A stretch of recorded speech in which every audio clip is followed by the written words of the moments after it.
बिस्मिल्लाहिर्रहमानिर्रहीम। इय्याका नअबुदु व इय्याका नस्तईन। रब्बि इश्रह ली सदरी व यस्सिर ली अमरी वहलुल उक़दतम मिन लिसानी यफ़क़हू क़ौली। सदक़ल्लाहुल अज़ीम। अस्सलाम वालेकुम। MTL टीवी के साथ मैं हूं MTL यानी मोहम्मद तस्लीम लंगा।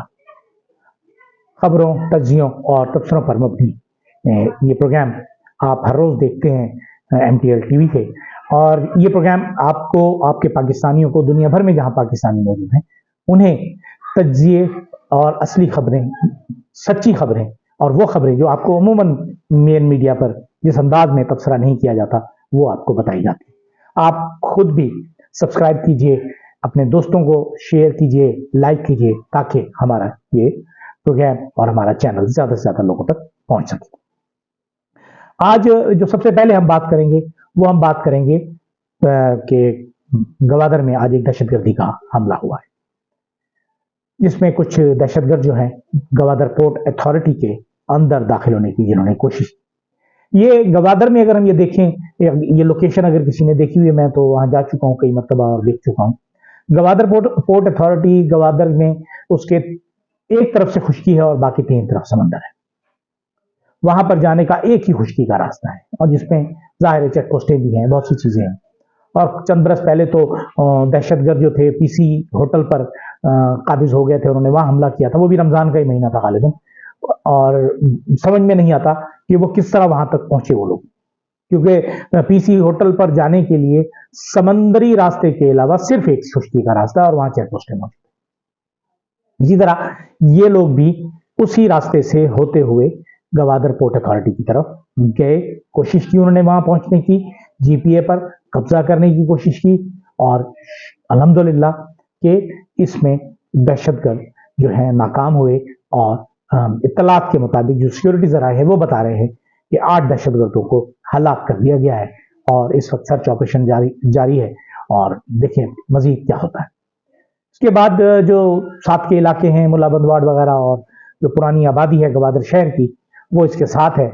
अब उसके बाद उन लोगों पर क्या असर पड़ेगा, क्या असरात होंगे, तो ये तो अल्लाह बेहतर जानता है। लेकिन बहरहाल हम अपने प्रोग्राम में, मैं कई मरतबा ये कह चुका हूँ अपने ताकतवर हलकों को, ताकतवर इदारों को, कि आप मगरिब की सरहदों का ज्यादा ख्याल करें, ज्यादा से ज्यादा ख्याल करें।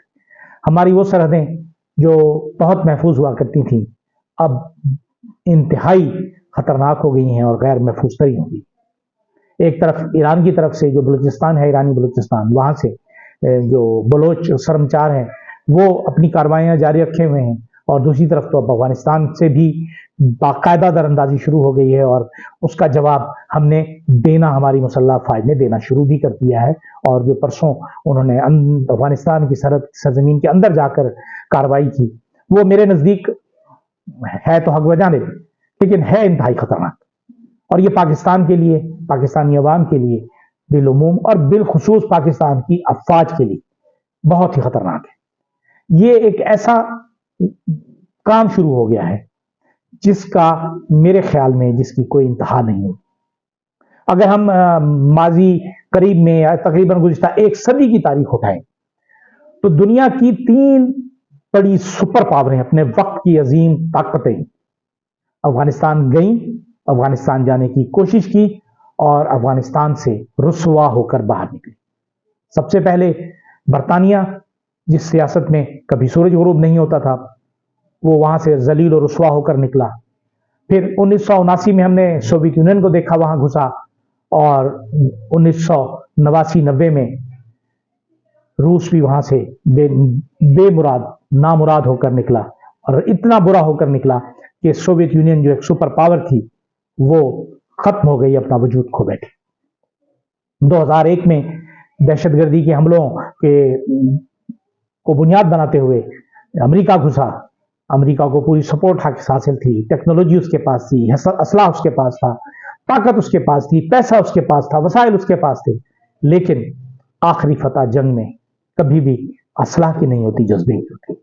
और वो 2022 में जिस तरह निकला, उसका असर पाकिस्तान की उस वक्त की हुकूमत पर पड़ा, और इतना पड़ा कि पाकिस्तानी हुकूमत जो इमरान खान जिसके सरबराह थे, उनको हटाने का फैसला उन्होंने उस वक्त किया था जब पाकिस्तान ने अफगानिस्तान से अमेरिका को सेफ एग्जिट दिलाने का कोई मौका फराहम नहीं किया था।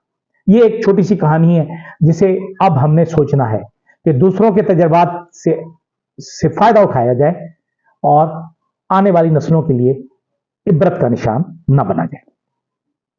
दूसरी तरफ पाकिस्तान में एक सियासी जंग कशमकश जारी है।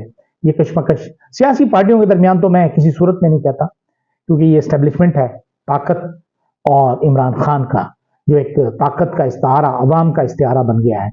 जिस तरह तबाह को बर्बाद करने की कोशिश की गई तहरीक इंसाफ को, इमरान खान को, उतनी ही कुव्वत के साथ जितनी कुव्वत लगाई गई और न्यूटन का जो तीसरा कानून है, हरकत का तीसरा कानून है, उसके मुताबिक जितनी कुव्वत से कुचलने की कोशिश की गई, उतनी ही कुव्वत से अवाम ने बाहर निकलकर इमरान का साथ दी।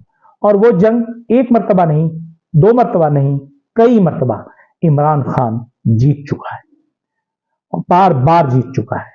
8 फरवरी को जीता, उसे 9 फरवरी बनाने की कोशिश की गई। उसके बाद में मजीद नशिस्तें छीनने की कोशिश की गई। कोशिश की जा रही है कि इमरान खान को किसी तरीके से मजबूर किया जा सके, लेकिन इमरान खान जो है वो किसी बात को मानने को तैयार नहीं। वो सिर्फ एक बात कहते हैं कि आजादाना मुनसिफाना इंतखाबात।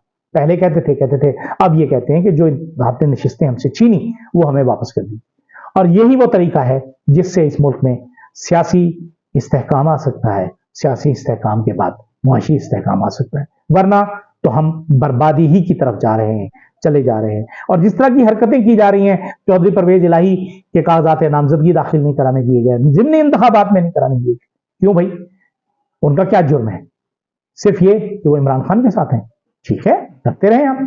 फिर सनम जावेद जो सेनेट की उम्मीदवार हैं, उनके लिए तो शायद अना का मसला बना दिया गया है। पंजाब की हुकूमत नहीं चाहती कि वो सेनेट में जाए, उनके एतराजात लगाए जा रहे हैं, उनके कागजात पर मुख्तलिफ तरह के एतराजात लगाए जा रहे हैं। और जो एतराजात करने वाले हैं, आरओ ने उनसे पूछा आज कि भाई आपको किसकी तरफ से आप एतराज कर रहे हैं? उन्होंने कहा नहीं, हमें ये तो नहीं पता कि हमें किसकी तरफ से आया, लेकिन हमें हुक्म दिया गया है कि जाएं और एतराज करें। जाहिर है कि जो पंजाब की हुकूमत है, लाहौर की हुकूमत है, सनम जावेद चूंकि जिसके मुकाबिल थी और उसे वो हरा चुकी हैं, उसूलन कानूनन अगर गैर जानिबदाराना इंतखाबात होते, शफाफ इंतखाबात होते, तो मरियम नवाज हार चुकी थी सनम जावेद के हाथ। अब ये बेइज्जती मरियम नवाज बर्दाश्त नहीं कर सकती। एक बादशाह की बेटी, एक आम पॉलिटिकल वर्कर और पॉलिटिकल वर्कर की बेटी से शिकस्त खा जाए, ये कैसे हो सकता है? शायद उन्होंने तारीख से सबक नहीं सीखा। उन्हें अगर तारीख पढ़नी है तो तारीख से सीखें कि किस तरह भुट्टो साहब ने 1970 के इलेक्शन में पाकिस्तान के चारों सूबों में से इलेक्शन लड़ा। 3 जगहों से वो कामयाब हुए, बाकी तमाम जगहों से कामयाब हुए, 4 या 5 जगह थी, लेकिन एक डेरा इस्माइल खान की नशिस्त जिसमें वो मौलाना मुफ्ती महमूद के मुकाबिल थे, वहां वो शिकस्त खा गया और उन्होंने वो शिकस्त कबूल की, तस्लीम की उन्होंने। तो जब तक आप चीजों को तस्लीम नहीं करेंगे, आगे नहीं बढ़ सकते। आज डोनाल्ड लू भी पेश हो रहे हैं, इनकी तफसीली बात हम कल करेंगे, लेकिन उनका जो बयान जो बाजार में आया है, जाहिर बयान उन्होंने पहले दिया है, जो रिटन स्टेटमेंट है वो आ गई है बाहर। तो उसके मुताबिक उन्होंने बहुत से सवालात पाकिस्तान के इंतखाबात पर, प्री पोल, पोल और पोस्ट पोल धांधली पर लगाए हैं, सवालात उठाए हैं, इल्जामात तो नहीं लगाए, उन्होंने सवालात उठाए जिनकी यकीनन जिन पर देखा जा सकता है, जिनकी इंक्वायरी की जा सकती है, जिनकी छानबीन के बाद ही फैसला किया जा सकता है कि उनमें क्या क्या हुआ। अब आगे अमेरिकी हुकूमत या अमेरिकी कांग्रेस इस मामले पे क्या फैसला करती है, इस पर हम तफसीली गुफ्तगू कल करेंगे। आज हम इतना ही गुजारिश कर सकते हैं कि हम आज एक मरतबा फिर अपने ताकतवर हल्कों से गुजारिश करते हैं कि खुदारा इसे जाती फतह शिकस्त ना समझे, ये कौम की फतह है, कौम की शिकस्त है। कौम ने जिसको वोट दिया है उसे आने दें, लीडर कोई भी हो वो कहीं नहीं जा सकता। अल्लाह ने चाहा तो ये मुल्क इज्जत के साथ कायम व दायम रहेगा। आपकी भी इज्जत होगी, दूसरों की भी इज्जत होगी, अवाम की भी इज्जत होगी, इमरान खान की भी इज्जत होगी, और मेरे प्यारे वतन पाकिस्तान की भी दुनिया में इज्जत होगी। इजाजत दीजिए, अल्लाह हाफिज।